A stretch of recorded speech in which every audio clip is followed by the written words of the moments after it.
Greetings, owners of fine luxury cardboard rectangles. The time has come for us to unbox the Rowan Planeswalker deck.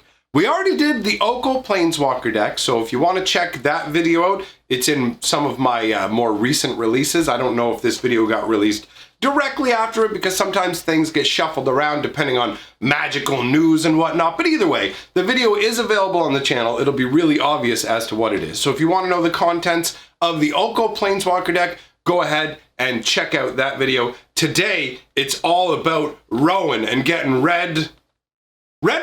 Okay, apparently it's a red-white deck, and this one's going to be focused on Knights, is my guess. So we're going to take a look into it. We'll see if it feels as good as the Oko deck. And then afterwards, what I'm actually going to do is play test the deck. So if you want to come and check out the play testing, stick around at the end of the video and I'll tell you how we're going to do that, all right? All right, so time to rip on into Rowan. Let me rip into you, girl. Let me get all up in there. Let me get all up inside, see what you got. All right, throw that over there. Boop, boop, boop. First things first is let's get rid of that. Get rid of all this trash. Get rid of all this trash. And actually, more things on the screen will distract the camera. I'm learning from previous recordings. Okay, so we've got Rowan, Fearless Spark Mage. 2 red, 3 colors for a 5 loyalty planeswalker. +1 loyalty, up to 1 target creature. Oh no! Oh no, I'm an idiot! The microphone! Hold on. I probably sound terrible. Sorry guys, but this is an unboxing video, so there's not much I can do. I can't go and rebox that. Oh, okay, there we go. Microphone should be fixed now.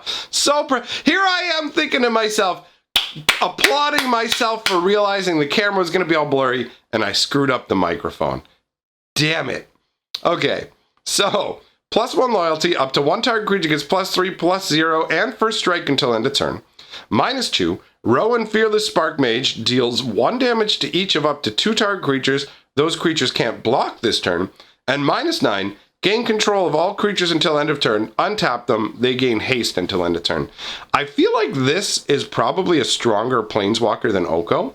I don't know how well it's going to combine with the rest of the deck, but on first impressions, it just does feel like it's going to be better. The card itself, it seems like it's pretty decent quality. I think I forgot to address the quality level of the Planeswalker decks in the previous video, so I will attempt to remember to do so at the end of this video. But either way, you've got Red Riding Hood Rowan, looking very nice with a glowing bladed sword. Very cool. Okay, so let's put that up out of view so the camera tries not to focus on that. And we've got the Rowan deck. Let's get in here. What do you get inside? All right, so we've got the deck, 2 booster packs, and the insert. So let's move this stuff over here. Now, like we did with the other deck, let's take a look at the insert. Now, obviously, we decided that this side yesterday isn't even worth looking at, so we'll just look at this side. Hey, before you play, hey, listen. Okay, Navi, relax. All right, so playing the deck. Rowan inspires great loyalty in those who follow her. Start summoning Knights early to put your opponent on the defensive, and follow this up with, yes, even more Knights. Attack relentlessly, using their abilities to power each other up, then use Rowan herself to push through the final points of damage and finish off your opponent. So for this deck, you need to know about Adventure, First Strike, Flying, and +1/+1 counters. Fairly straightforward. And down here we have the description, Rowan, Fearless Spark Mage. Rowan's royal heritage gave her access to the best training in the realm, making her a force to be reckoned with on and off the battlefield. She is renowned for her courage and swordsmanship, and other knights will gladly follow her into danger. Now her search for her father will put her skills to the test as never before. Dun, dun, dun. Give me a kiss, baby. Give me a kiss. All right. Let us crack into the deck here and make sure to set aside that Planeswalker code so that I can load the deck into Arena and we can test it out properly when the video goes out. All right. Hey, what the heck? What? Yeah, what is this? This little sticky line of what is with this packaging? Okay, that's weird. Oh no, it got sticky gank on the card. That's not okay. All right, that's not okay. I don't know if you're gonna be able to see it on the camera here, but like right here, there's some sticky gank on the actual card, man. That's not okay. Oh, what the? Oh, come on, Wizards. Come on, man. All right, so we've got focus. Oh, God. Can you just... What do I have to do to make this focus? Oh, come on. All right. 1 white, 2 colors for a 3/3 human knight. When a claimed contender enters the battlefield, if you control another knight, look at the top 5 cards of your library. You may reveal a knight, an aura, equipment, or legendary artifact from amongst those 5 cards and put it into your hand. Put the rest on the bottom of your library in a random order. This is pretty solid. 3 mana for a 3/3 that's going to give you another card as long as you have a knight. Well, and as long as one of those card types is on the top of your deck, which is highly likely. It's very solid. This is a decent rare. A decent sticky. It's sticky, man. It's not okay. Are all my cards going to be sticky at the side now? Is that how it's going to go? Okay, no, this seems all right. Okay, so the Giant Killer. 1 white for a 1/2 human peasant. And he is a rare that has chop down, so you can destroy target creature with power 4 or greater as his adventure side. And the other side is pay 1 white, 1 colorless, tap target creature. So he's like a souped up master decoy. What size advantage? They never even see me coming. And the artwork shows this guy cutting down a beanstalk and a giant plummeting to the earth, getting destroyed. Overall, not a shabby card at all. Doesn't count as a knight, so it's kind of a random include in all honesty. It doesn't the deck is about knights, so why is Giant Killer in there? Then we've got, I guess we can bring these back down now, it's fine. We've got 2 copies of Rowan Stalwarts, 1 red, 4 colors for a 5/2 human knight. When it enters the battlefield, you may search your library and or graveyard for a card named Rowan Fearless Sparkmage, reveal it, put it into your hand. If you do, obviously, you have to shuffle your library afterwards.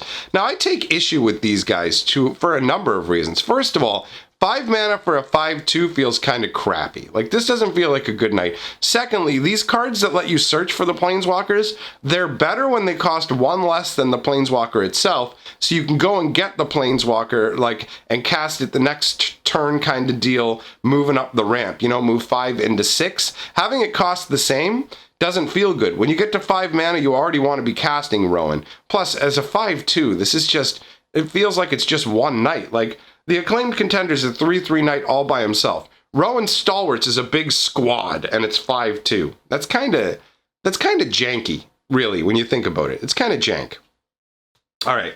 Then we've got Ardenvale Tactician. So we've got 1 Ardenvale Tactician, 2 white and a colorless for a 2/3 flyer. It's an adventure card, so it has Dizzying Swoop, where it can tap up to 2 target creatures, and it's a 2/3 flyer. In a castle that prizes loyalty above all, the bond between Knight and Griffin is unmatched, and you have this Knight flying proudly through the air on her Griffin, looking very impressive, framed right in front of the sun. It's like if this was a picture taken by a photographer, it would be one of those caught at the perfect moment style pictures. Moving on, we've got Captain Toilet Seats. Every time I look at this guy's artwork, I just think, why did they make a knight that looks like he's covered in toilet seats? This looks, I know this is supposed to be his shield, but these up here and everything, it literally, this is toilet seat. Knight of the toilet keeping. Knight of the toilet seat keep. Knight of the keeps the toilet seats. I don't know, man. I just look at him and go, whatever. 1 white, 2 colors for a 3/2 knight with no abilities. What good is loyalty to the crown if we're not also in service to those less fortunate? I fight for all of us. I fight for toilet seats. You suck, buddy. That's an underwhelming card right there for sure. That is just not good. After that, we've got Prized Griffin. This is 1 white, 4 colorless for a 3/4 flyer. I wrote these tales with a quill made from a griffin's feather, and the winning of that feather is quite a tale itself. And that's Kulan, teller of tales. And you've got a griffin here. This is again underwhelming. 5 mana for a 3/4 flyer is fairly garbo. This deck is it's not exciting me to start with, in all honesty. So we've got 2 Venerable Knights here. Now, Venerable Knight is a solid card. 1 white for a 2/1, and when it goes to the graveyard, you get to put a +1/+1 counter on another knight that you control. And the flavor text says, may this blade guide you on your great journey as it did me on mine. And this is cool. This is the concept of the venerable mentor passing on heritage to the next the next generation. So that's nice. I like that one. Then we've got Youthful Knight. Now this is something we've seen before in Magic the Gathering here. Come on now.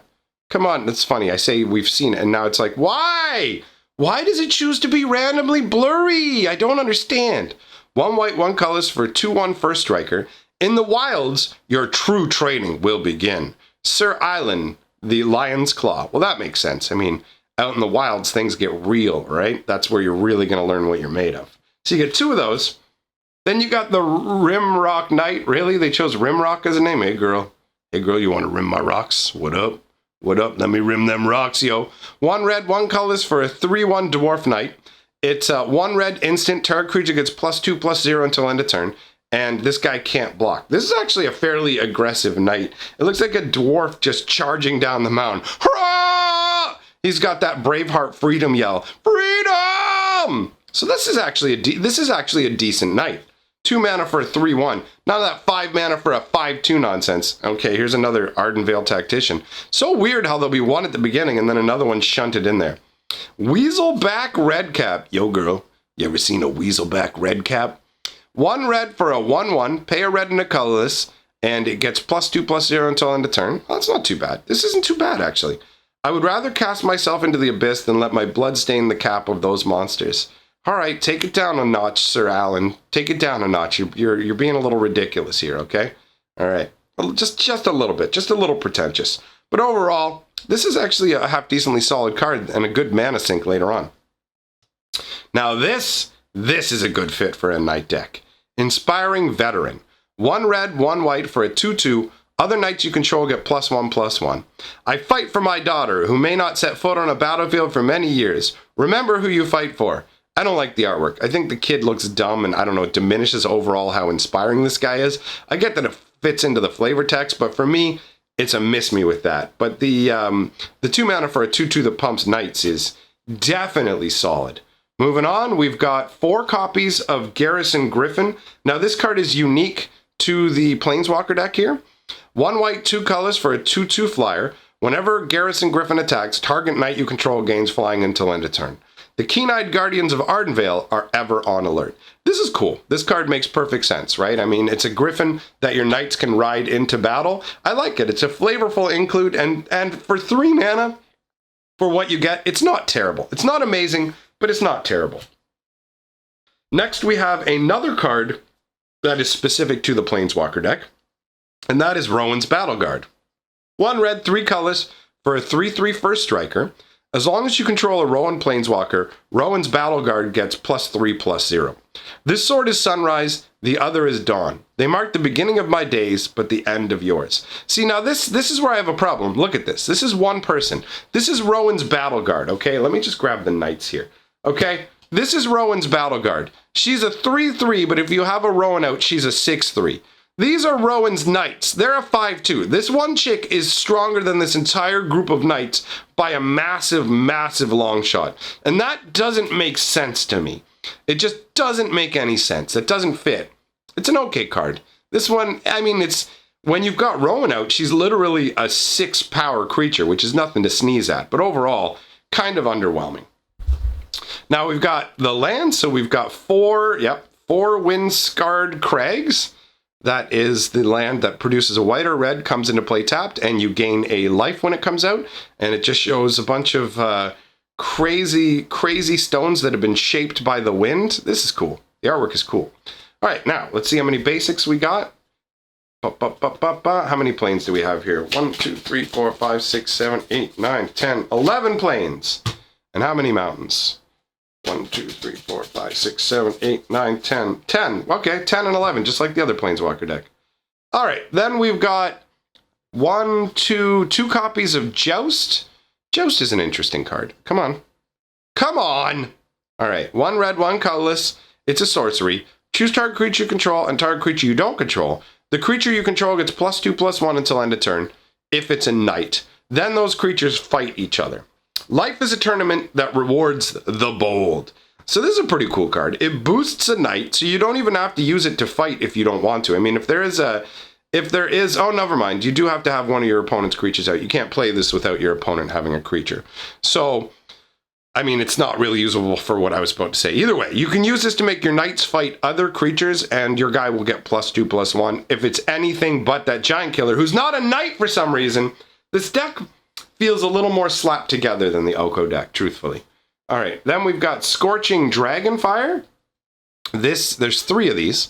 It's 1 red, 1 colorless instant. It deals 3 damage to target creature or planeswalker. If that creature or planeswalker would go to the graveyard, instead you exile it. As the blaze raced towards her, Sir Amaryl closed her eyes and pictured Castle Ardenvale, so her last thoughts would be of home. She's getting obliterated. This is all right. I mean, this is a good way to remove creatures, especially flyers, which the deck can't do that much about. So creature removal, creature control is always nice. And then we have Weapon Rack. What is this? 4 colorless artifact. Enters the battlefield with 3 +1/+1 counters on it. Tap it to move a +1/+1 counter from Weapon Rack onto target creature. Activate this ability only time you can cast a sorcery. I mean, it grows your creatures, but it's expensive and slow, so I don't know, man. It seems okay. On terms of flavor, it makes sense as a weapon rack. You go to the weapon rack, grab a weapon, boost up your strength, but I mean, once you've grabbed a weapon from it, grabbing another weapon, well, I guess you could dual wield. I guess once you get to 3 weapons, it becomes more like, why do you have a +1/+1 counter? And again, just like in the other Planeswalker deck, we have a adventure card where this is basically when one of your creatures goes on an adventure, you just put this on it to represent that it's not been exiled by some other effect. So that's a nice little include. So overall, the deck seems okay. I mean, it's definitely got a lot of synergy with the knights, but it does also feel kind of half slapped together. Looking at it on the surface, I feel like this would probably beat the Oko deck facing directly against it, but I don't know how well this is going to do in normal standard matches. So we'll test it out on Twitch, and we will see just how good or bad the deck actually is. Okay, so both of the decks have been unboxed. That obviously was the Rowan Planeswalker deck. Now, as I mentioned at the beginning, there is the Oko Planeswalker deck unboxing as well. You can check that out. Now, if you want to see the deck in action, is it any good? How does it perform? Because honestly, the Planeswalker decks are hit and miss, or hit or miss, depending on how you want to phrase it. Either way, I've noticed that there is definitely a disparity in power level between Planeswalker decks from set to set. So if you want to see the performance of it, I invite you to come on over to my Twitch channel where I will be trying the deck out. That's the plan. I'll put in the code that came in the deck box there, pop that deck in, and we will take it for a spin in the current standard environment and see how it fares against what are most likely going to be much better decks. Either way, it's interesting. Actually, the one Gideon deck that I played with recently did pretty well. It did pretty well for itself. Anyhow, come on over to Twitch. Be happy to see you there. Big thanks to everyone for coming by and hanging out with me. I genuinely appreciate it, and I shall see all of you lovely people here tomorrow.